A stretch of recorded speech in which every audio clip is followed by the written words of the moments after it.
একসঙ্গে চলে আসছে। তাই ইফতারে আমাদের হেলদি একই সঙ্গে রিফ্রেশিং কিছু রাখতে হবে, যেন সারাদিনের ক্লান্তি এক নিমিষে দূর হয়ে যায়। এই সাবুদানা ফ্রুটস ডেজার্টটি একই সঙ্গে হেলদি, রিফ্রেশিং আর টেস্টিও। আমি একদমই সহজভাবে আজকে রেসিপি আপনাদের সাথে শেয়ার করার চেষ্টা করেছি। আশা করছি আপনাদের কাছে খুবই ভালো লাগবে আর সহজও লাগবে। প্রথমে একটা প্যানে নিয়ে নিচ্ছি 4 কাপ লিকুইড দুধ। টেস্টটা বাড়ানোর জন্য এখানে দিয়ে দিচ্ছি আমি হাফ কাপ গুঁড়া দুধ। এরপর দিয়ে দিচ্ছি এখানে আমি হাফ কাপ চিনি। হাফ কাপ চিনিতে খুব একটা বেশি মিষ্টি হবে না।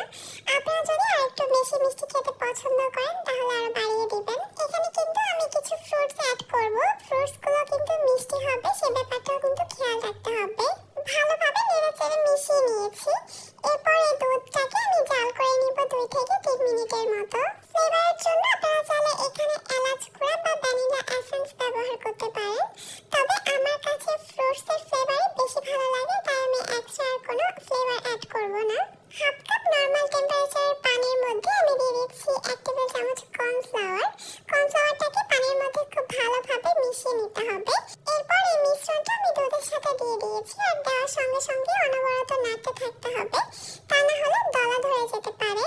যেহেতু দুধটা জাল করে ঘন করার মতো সময় নেই, তাই এভাবে কর্নফ্লাওয়ার মিশ্রণটা দিয়ে দুধটাকে ঘন করে নিয়েছি। তবে দুধটাকে অনেক বেশি ঘন করা যাবে না, কারণ এখানে সাবুদানা দিব আর সাবুদানা দিলে অনেকটাই ঘন হয়ে আসবে।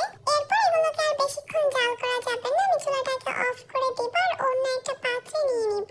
দুধটা সম্পূর্ণ ঠান্ডা হয়ে যাওয়া পর্যন্ত অপেক্ষা করতে হবে। এরপর সাবুদানাগুলোকে সিদ্ধ করার জন্য এখানে আমি পরিমাণ মতো পানি নিয়ে নিয়েছি আর পানির পরিমাণটা একটু বাড়িয়ে নিতে হবে। পানিতে যখন হালকা করে বলক আসা শুরু করবে তখন এখানে দিয়ে দিব আমি হাফ কাপ সাবুদানা। সাবুদানাগুলো দেওয়ার পর ভালোভাবে নেড়েচেড়ে দিতে হবে, তা না হলে এই সাবুদানাগুলো জমাট বেঁধে যাবে। চুলার হিটটাকে মিডিয়ামে রেখে এই সাবুদানাগুলোকে আমি সিদ্ধ করে নিব প্রায় 15 মিনিটের মতো। সময়টা আরো কম বেশি লাগতে পারে। এই সাবুদানাগুলো সিদ্ধ হয়েছে কিনা সেটা বোঝার উপায় হচ্ছে কালারটা একদমই চেঞ্জ হয়ে একদমই স্বচ্ছ হয়ে যাবে।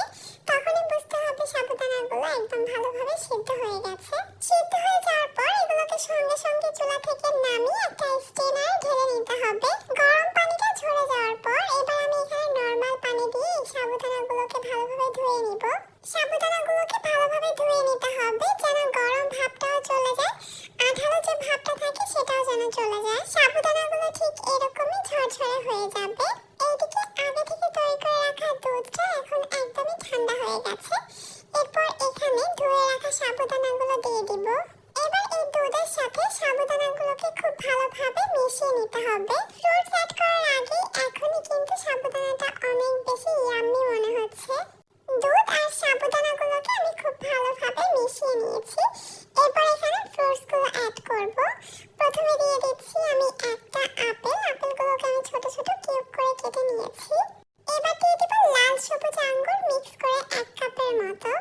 এরপর দিচ্ছি আমি একটা আম। আমগুলোকে আমি ছোট ছোট কিউব করে কেটে নিয়েছি। এখানে আমি যে যে ফলগুলো দিয়েছি সেগুলোই দিতে হবে এমন কোনো ব্যাপার না। আপনারা আপনাদের পছন্দ মতো বা আপনাদের হাতের কাছে যেই ফলগুলো থাকে সেগুলো দিয়ে কিন্তু এই ডেজার্টটা তৈরি করতে পারবেন। এরপর দিয়ে দিলাম 3টা স্ট্রবেরি। এগুলোকে আমি একটু ছোট ছোট কিউব করে কেটে দিয়ে দিচ্ছি। আর দিয়ে দিচ্ছি 2টা কলা। আমি আবারও বলছি আমি আমার পছন্দের মতো আমার হাতের কাছে যে ফ্রুটসগুলো ছিল সেগুলোই দিচ্ছি। কলাগুলোকে আমি পাতলা পাতলা আর গোল গোল করে স্লাইস করে নিচ্ছি। এগুলোকে কাটার আর কোনো দরকার নেই। এরপর দিয়ে দিচ্ছি এখানে আমি 2 টেবিল চামচ কাঠবাদাম কুচি। দিয়ে দিচ্ছি 1 টেবিল চামচ পেস্তা বাদাম কুচি। চাইলে এখানে কিছু ড্রাই ফ্রুটসও অ্যাড করতে পারেন আর ফ্রুটসগুলো তো অবশ্যই আপনাদের পছন্দ মতো অ্যাড করবেন। এবার এই সব কিছুকে একসঙ্গে খুব ভালোভাবে মিক্স করে নিব। এই ডেজার্টটা অবশ্যই ঠান্ডা ঠান্ডা খেতে হবে আর ঠান্ডা ঠান্ডা সার্ভ করতে হবে। চাইলে আগেই তৈরি করে ফ্রিজের নরমাল চেম্বারে রেখে দিতে পারেন 5 থেকে 6 ঘন্টার জন্য। খাওয়ার ঠিক আগ মুহূর্তে ফ্রিজ থেকে বের করে ঠান্ডা ঠান্ডা পরিবেশন করে নেবেন সাবুদানার এই মজাদার ড্রিঙ্কসটি বা ডেজার্টটি। যেটাই বলেন না কেন, এই ডেজার্টটি যদি আপনারা একবার বাসায় তৈরি করে না খান তাহলে কিন্তু বুঝতেই পারবেন না এটা কতটা টেস্টি হয় খেতে। সারাদিন রোজা রাখার পর যদি ইফতারে এইরকম সাবুদানার ডেজার্টটি আপনারা খেতে পারেন তাহলে কিন্তু আপনাদের ক্লান্তি নিমেষেই দূর হয়ে যাবে, মন প্রাণ কিন্তু এক নিমেষে জুড়িয়ে যাবে। আশা করছি আমার আজকের রেসিপি আপনাদের কাছে খুবই ভালো লেগেছে আর সহজে লেগেছে।